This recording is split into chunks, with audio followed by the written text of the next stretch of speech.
মেয়েরা থাকবে রান্নাঘরে, তারা জিমে কি করে, ঠিক এই ধরনের একটা কমেন্ট গতকালকে এক ভাই আমার একটা পোস্টে কমেন্ট করেছিল। দেখেন, এখনও যদি এই যুগে থেকে এমন মেন্টালিটি হয় আপনাদের, যেখানে পৃথিবীতে প্রায় সর্বোচ্চ স্তরে নারীরা অবস্থান করছেন, পৃথিবীতে এখন 13 বছর বয়সে অলিম্পিক গোল্ড মেডেল পেয়ে যাচ্ছে মেয়েরা, অবশ্যই আপনি আপনার বাচ্চাকে জিমে পাঠান। 10 বছরের পরেই পাঠাতে পারেন, তাকে ফিজিক্যালি এবং মেন্টালি ফিট করেন। দেখেন, আজকে আপনি যেভাবে আপনার সন্তানটাকে গড়ে তুলবেন, এই সন্তানটা ঠিক সেইভাবে ভবিষ্যতে তার কেরিয়ার বিল্ড করবে এবং আপনাকে নিয়ে একসাথে চলবে। দেখেন, ওকে আমি সব ধরনের ট্রেনিংই শুরু করে দিয়েছি, সে নিয়মিত আমাদের জিমে আসছে।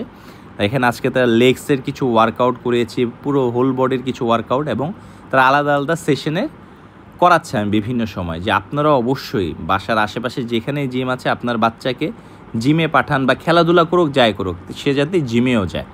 ভালো থাকবেন, সুস্থ থাকবেন এবং অবশ্যই আমাদের সাথেই